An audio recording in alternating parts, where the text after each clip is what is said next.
মিঠিকে নিজের কাছে আঁকড়ে ধরতে পল্লবী আজ কতটা মরিয়া। পল্লবী কি পারবে তার মিঠিকে ফিরে পেতে? সম্পূর্ণ জানতে হলে ভিডিওটি একদম শেষ পর্যন্ত দেখতে থাকুন। গল্পের শুরুতেই দেখা যায় এক টান টান উত্তেজনা। শহরের প্রভাবশালী বিজনেস টাইকুন সম্রাট খাসনবিশ হুট করেই ঝিনুকদের বাড়িতে উপস্থিত হয়। কিন্তু তার আসার কারণ জানলে আপনিও চমকে উঠবেন। সম্রাট সোজা ঝিনুককে বিয়ের প্রস্তাব দিয়ে বসে। সবার সামনে সে স্পষ্ট ভাষায় জানায়, আমার ঝিনুককে খুব ভালো লেগেছে। দেখুন, আমার কোনো পরিবার নেই। আপনাদের মতো একটা সুন্দর পরিবার আর মা যদি আমি পেতাম তবে নিজেকে ধন্য মনে করতাম। হয়তো আমি একটু নির্লজ্জের মতোই কথাগুলো বলে ফেললাম, কিন্তু আমার তো নিজের বলতে কেউ নেই, তাই নিজের কথাটা আমাকেই বলতে হলো। সম্রাট ঝিনুকের বাবার দিকে তাকিয়ে অনুরোধের সুরে বলে, আপনারা সিদ্ধান্ত নিন আপনাদের আদরের মেয়েকে আমার হাতে তুলে দেবেন কিনা। এমন অভাবনীয় প্রস্তাবে ঝিনুক তো আকাশ থেকে পড়ে। সে বুঝে উঠতে পারে না ঠিক কী বলবে। তবে বাবা শ্রীনিবাস বেশ গম্ভীর হয়ে উত্তর দেন, দেখো বাবা, তোমাকে তো আমরা চিনি না। মানুষের সাথে পরিচয় হওয়াটা খুব জরুরি। আমরা ভেবেচিন্তেই সিদ্ধান্ত নেব। যাওয়ার আগে সম্রাট তার কার্ড দিয়ে যায় এবং বলে, যে কোনো প্রয়োজনে আমাকে পাশে পাবেন। সম্রাট চলে যেতেই বাড়িতে শোরগোল পড়ে যায়। ঝিনুকের জন্য এত বড় ঘর থেকে সম্বন্ধ আসবে তা কেউ কল্পনাও করতে পারেনি। ঝিনুক দোতানায় পড়ে নিজের ঘরে চলে যায়। শ্রীনিবাস তখন স্ত্রীকে বলে, কমলা, ঝিনুকের ইচ্ছেই আমার কাছে শেষ কথা। ঠিক তখনই সেখানে বড় দিদি পল্লবী এসে হাজির হয়। পল্লবী তার বাবার হাত ধরে বলে, বাবা, আমার যা হওয়ার হয়ে গেছে, তুমি আমার বিয়ে নিয়ে আর ভেবো না। শুধু দেখো আমার জন্য যেন বোনের জীবনটা নষ্ট না হয়। ঝিনুকও দিদির আবেগ বুঝে জড়িয়ে ধরে বলে, দিদি, তুই একদম চিন্তা করিস না, সব ঠিক হয়ে যাবে। গল্পে আবেগের মোড় আসে তখন যখন রণজয়ের পাঠানো নারকেল নাড়ু মুখে দেয় কমলা। সেই নাড়ুর স্বাদ তাকে ফিরিয়ে নিয়ে যায় ফেলে আসা দিনে, বাবা, দাদা আর সেই ছোটবেলার স্মৃতির কাছে। কান্নায় ভেঙে পড়েন তিনি। শ্রীনিবাস তাকে সান্ত্বনা দিলেও পরিবেশটা বেশ ভারী হয়ে ওঠে। অন্যদিকে গল্পের ভিলেন সানির কারসাজি কি এবার ধরা পড়বে? অ্যাডভোকেট এসে সুপর্ণাদের বাড়িতে এক বোমা ফাটানো খবর দেন। তিনি জানান, সাগরবাবু মারা যাওয়ার আগের দিন এক উইল করে গেছেন। সেই উইলে লেখা আছে, মিঠির বয়স 18 বছর না হওয়া পর্যন্ত সম্পত্তির কোনো ভাগাভাগি হবে না, আর সমস্ত স্থাবর অস্থাবর সম্পত্তির একমাত্র উত্তরাধিকারী হবে ছোট্ট মিঠি। শুধু তাই নয়, মিঠি যদি কোনোভাবে বঞ্চিত হয় তাহলে সব সম্পত্তি চলে যাবে অনাথ আশ্রমে। এই শুনে সানি আর তার মায়ের মাথায় যেন আকাশ ভেঙে পড়ে। সানি মনে মনে ছক কষতে থাকে কিভাবে এই সম্পত্তি হাতানো যায়। তারা ঠিক করে যেভাবেই হোক মিঠিকে পল্লবীর কাছ থেকে ফিরিয়ে আনতে হবে। এদিকে পল্লবীর জীবনে নতুন এক মোড় আসে। বৃদ্ধাশ্রমের মানুষগুলোর ভাতার টাকা যারা আত্মসাৎ করছিল তাদের উচিত শিক্ষা দিতে সেখানে রুদ্রমূর্তিতে হাজির হয় আদি। আদি সেই দুর্নীতিবাজ লোকগুলোকে মাঝ রাস্তায় বেধড় পেটাতে থাকে, আর ঠিক সেই মুহূর্তেই পল্লবী সেখান দিয়ে যাচ্ছিল। পল্লবী ভাবলেশীনভাবে ভাবে, এই ছেলেটা কি মারপিট ছাড়া আর কিছু বোঝে না।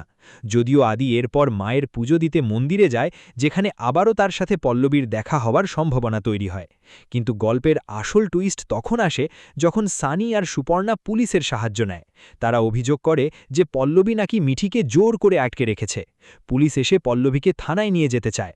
পল্লবী বারবার বোঝানোর চেষ্টা করে যে মিঠি তার কাছে নিরাপদে আছে, কিন্তু পুলিশ অফিসার কোনো কথা শোনেন না।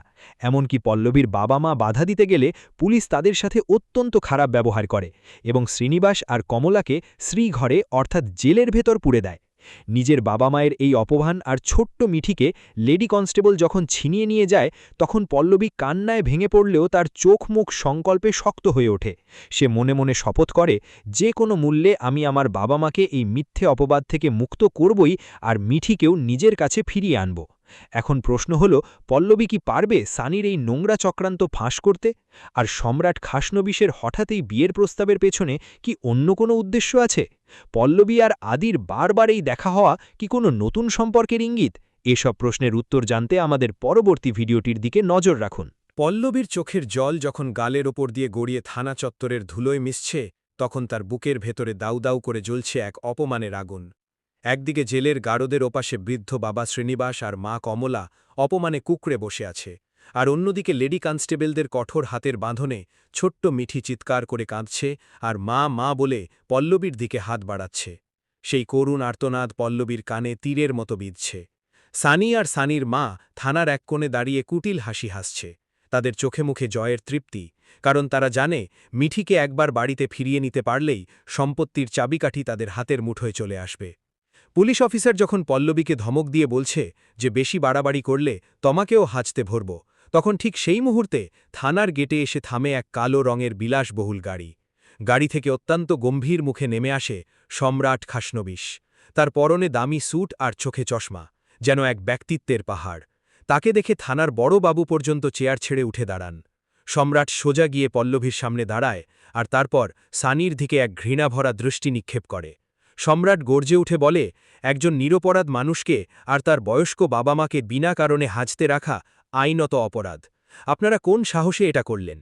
অফিসার থতমত খেয়ে যান, কারণ সম্রাটের ক্ষমতা আর প্রতিপত্তি সম্পর্কে কারোরই অজানা নেই।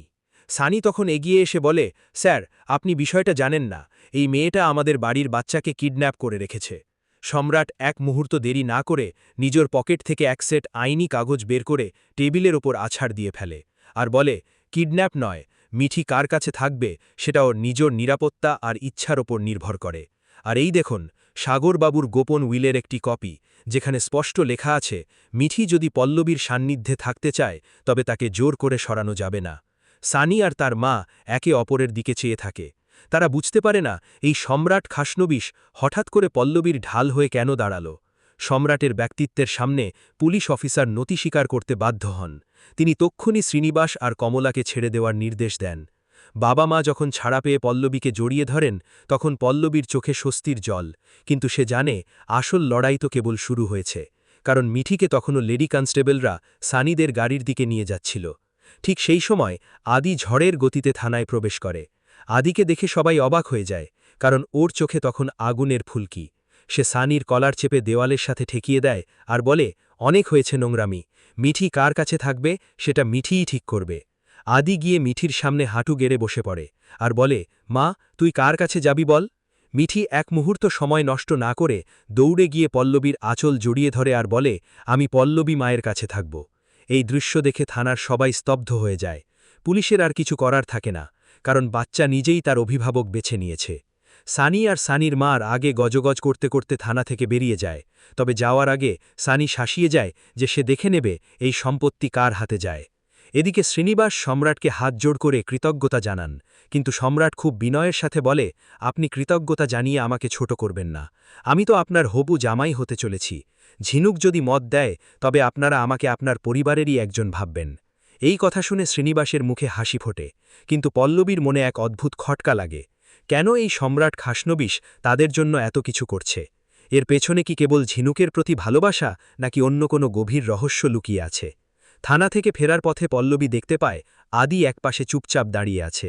পল্লবী এগিয়ে গিয়ে আদিকে বলে, আজ আপনি যা করলেন তার জন্য ধন্যবাদ। আদি অবশ্য স্বভাবসুলভ রুক্ষ মেজাজে বলে, ধন্যবাদ দিতে হবে না, আমি ছোট বাচ্চার ওপর অত্যাচার সহ্য করতে পারি না, তাই এসেছি। তবে সাবধানে থেকো, ওই সানি কিন্তু সহজে হাল ছাড়বে না। পল্লবী বাড়ি ফিরে মিঠিকে বুকে আগলে শুয়ে থাকে। তার মনে হয় আজ এক বড় বিপদ কেটে গেল, কিন্তু পরদিন সকালেই বাড়িতে আবার নতুন ঝড় আসে। রণজয় হন্তদন্ত হয়ে ঘরে ঢোকে আর বলে, কাকু, সর্বনাশ হয়ে গেছে। সানি নাকি হাইকোর্টে কেস করেছে যে পল্লবী একজন অবিবাহিত মেয়ে, তাই সে একটা বাচ্চার লিগ্যাল গার্ডিয়ান হতে পারে না। এই কথা শুনে শ্রীনিবাস মাথায় হাত দিয়ে বসে পড়েন। কমলা কান্নাকাটি শুরু করেন যে তবে কি আবার মিঠিকে কেড়ে নেবে? সমাজ আর আইনের মারপেছে পল্লবী কি হেরে যাবে? ঠিক তখন ঝিনিক ঘর থেকে বেরিয়ে আসে। তার চোখে মুখে এক অদ্ভুত দৃঢ়তা। সে বলে, দিদি, তুই একা নোস, আমরা সবাই তোর সাথে আছি। আর বাবা, আমার একটা সিদ্ধান্ত আছে, আমি সম্রাট খাসনবিশকে বিয়ে করতে রাজি, তবে একটা শর্তে, ওনাকে আইনের লড়াই লড়ে মিঠিকে পাকাপাকিভাবে আমাদের কাছে রাখার ব্যবস্থা করতে হবে। পল্লবী বাধা দিতে যায়, কিন্তু ঝিনুক বলে, দিদি, তুই আমাদের জন্য অনেক ত্যাগ করেছিস, এবার না হয় তোর বোনের ওপর ভরসা রাখ। ঝিনুকের এই আত্মত্যাগ দেখে পল্লবীর মন কেঁদে ওঠে। গল্পের এই মোড় দর্শকদের মনে এক গভীর কৌতূহল তৈরি করে, যে সম্রাট সত্যিই একজন নিঃস্বার্থ মানুষ, নাকি সে এই পরিস্থিতির সুযোগ নিয়ে ঝিনুককে নিজের আয়ত্তে আনতে চাইছে। অন্যদিকে আদি কি চুপ করে বসে থাকবে? সে কি পারবে পল্লবীকে এই আইনি প্যাচ থেকে উদ্ধার করতে? পল্লবী যখন মাঝরাতে মিঠির ঘুমন্ত মুখের দিকে তাকিয়ে থাকে, তখন সে বুঝতে পারে সামনের পথটা অনেক বেশি কঠিন, কারণ একদিকে সম্পদ আর ক্ষমতার লড়াই, আর অন্যদিকে এক অনাথ বাচ্চার আশ্রয়ের লড়াই। সানি তার আইনজীবীদের সাথে বসে নতুন চাল চলছে, কিভাবে মিঠির ওই উইল নষ্ট করা যায় বা মিঠিকে পাগল সাব্যস্ত করা যায়, এমন সব জঘন্য পরিকল্পনা চলছে। ঠিক সেই সময় আদির কাছে এক গোপন খবর আসে যে সাগরবাবুর মৃত্যুর পেছনে সানির বড় কোনো হাত থাকতে পারে। আদি এবার গোয়েন্দার মতো তদন্ত শুরু করে। সে খুঁজে বের করতে চায় সেই নার্সকে যে সেদিন হাসপাতালে ডিউটিতে ছিল। পল্লবী আর আদির বধ কি তবে এবার এক হয়ে যাবে? তারা কি পারবে সানির মুখোশ খুলে দিতে, নাকি সম্রাট খাসনবিশের রহস্যময় ব্যক্তিত্ব সব ওলটপালট করে দেবে? আগামী পর্বে দেখা যাবে পল্লবী আর সানির এক বিশাল মুখোমুখি সংঘর্ষ, যেখানে পল্লবী তার মাতৃস্নেহের শক্তিতে সব আইনি বাধা চুরমার করে দেবে, আর আদি এক অ্যাকশন হিরোর মতো এসে সব ষড়যন্ত্রের জাল ছিঁড়ে ফেলবে। দর্শক অধীর আগ্রহে অপেক্ষা করছে মিঠির ভাগ্যে শেষ পর্যন্ত কি আছে দেখার জন্য। পল্লবীর লড়াই কি সফল হবে, নাকি অন্ধ আইনের কাছে হার মেনে যাবে মা আর সন্তানের পবিত্র বন্ধন? সব জানতে হলে গল্পের সাথে জুড়ে থাকাই একমাত্র উপায়, কারণ এই খেলায় হার জিত কেবল সময়ের অপেক্ষা।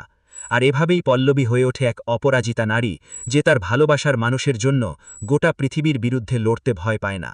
ঝিনুকের বিয়ে আর মিঠির ভবিষ্যৎ, এই দুই নিয়ে টানটান উত্তেজনায় এগিয়ে চলবে গল্পের পরবর্তী অধ্যায়, যা দর্শকদের প্রতি মুহূর্তে রোমাঞ্চিত করবে এবং ভাবাবে যে সত্যের জয় কি সত্যিই সম্ভব এই কঠিন পৃথিবীতে।